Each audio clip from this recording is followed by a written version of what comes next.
You know, we've all heard that famous line from Bruce Lee, right? Be like water. But what if I told you that for all these years, we've been missing the real power behind it?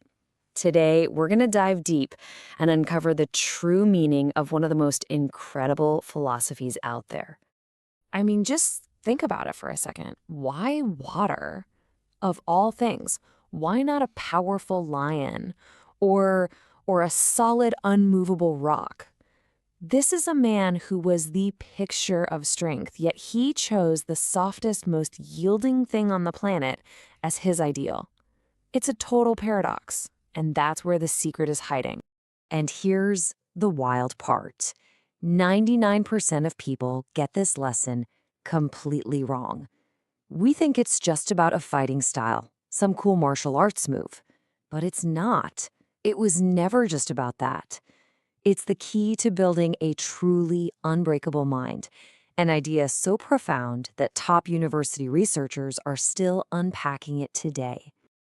To really get the philosophy, you have to get the man. So let's go back in time. Picture this: Hong Kong, 1971. Bruce Lee isn't the global superstar we know. No, he's actually struggling. He's been rejected by Hollywood, and he's stuck in this really painful identity crisis. See, this was the wall he kept hitting. In Hollywood, the producers would tell him he was too Chinese to be a leading man. But then, back in Hong Kong, his own people felt he was too American. He was trapped between these two worlds, and he didn't really fit in anywhere.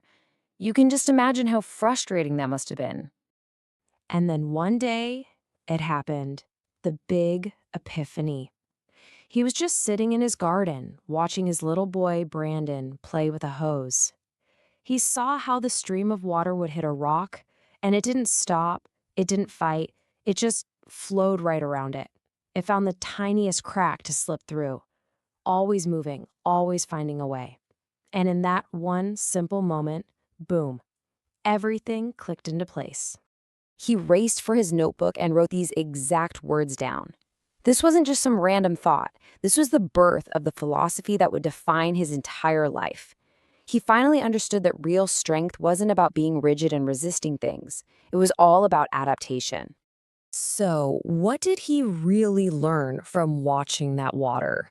Well, he basically broke it down into 4 core lessons for developing a mind that just can't be beaten. Let's get into them. Okay, lesson 1, and this is the big one: be flexible. Don't be rigid. I mean, the world is always changing, right? And trying to fight that change is it's a battle you're always going to lose. The people who truly succeed are the ones who can adapt. The idea itself is so simple, but so powerful. Water doesn't argue with a cup you pour it into. It just becomes the cup. Put it in a teapot, it becomes the teapot. For us, that means when one door slams shut in your face, you don't stand there beating on it. No, you look for a window. You find a different way in. You create a new path. Now, this second lesson, it kind of flips our whole idea of power on its head. We live in a world that praises being forceful and aggressive, right? But Bruce Lee saw that the most powerful, lasting strength actually comes from being gentle and persistent. Just picture this for a second. A small, gentle river, over millions of years, carved out the entire Grand Canyon. Think about that. Or how a soft rain, just drop by drop by drop, can eventually wear down the hardest rock. That kind of power, it happens quietly. It's not loud or flashy. It just shows that patience and consistency can literally move mountains, when one big punch would do absolutely nothing. Okay, this next one is super important, but it's a little more subtle. It's not just about changing who you are to fit in. No, it's about adapting your form while holding on to who you are at your core. You know, water might look like a cup, or a river, or a puddle, but it never, ever stops being water. Bruce Lee lived this himself. When he created his own martial art, Jeet Kune Do, the traditional masters were furious. They said it was an insult to their ancient traditions. Now, most people would have argued. They would have fought back. But not Bruce. He just flowed. He didn't waste time defending himself with words. He proved his method worked. And in doing that, he changed martial arts forever. And that brings us to the fourth and final lesson. This is all about how to navigate life. Because let's be real, life is going to throw massive boulders in your way. The water mindset isn't about giving up on where you're going. It's about being smart enough to find a new route to get there. A river doesn't look at a dam and think, oh no, I've failed. Not at all. The dam is just a new piece of the landscape it has to deal with. So it either builds up enough pressure to go over it, or it finds a new path around it. It never just stops and obsesses about the old path that's now blocked. It just keeps on moving toward its ultimate goal, the ocean. Okay, so I know what you might be thinking. This all sounds great, very philosophical, but is it real? Well, you're gonna love this. Decades after Bruce Lee figured this out, modern science came along and proved he was absolutely right. Let's look at the actual science. So, get this.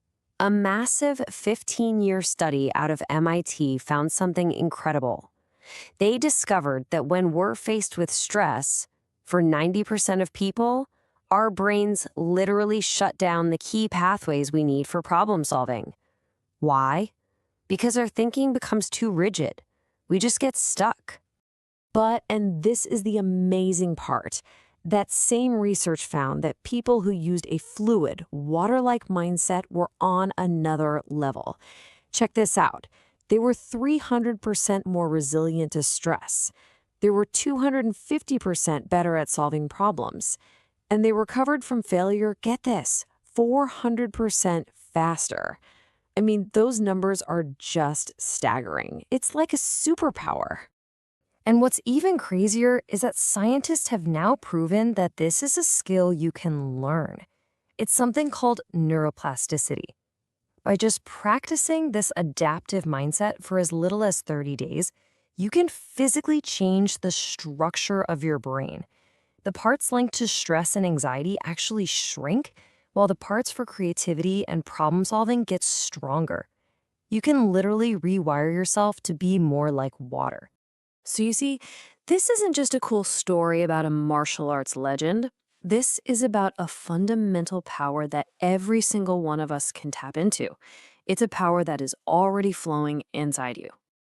And here it is, the simple, beautiful truth. You are literally, physically made of water. Up to 70% of your body is the exact same element that Bruce Lee built his entire philosophy on. So this way of thinking isn't something foreign you have to go find. It's about remembering what's already a core part of your very being. So if you take one thing away today, let it be this. The next time life throws a giant boulder in your path, you lose a job, a project fails, a relationship ends, your first instinct is going to be to ask, why me?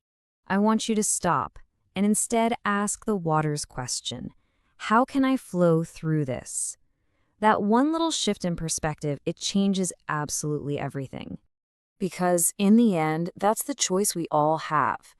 When the pressure is on, are you going to be the rigid rock that resists and resists until it finally shatters?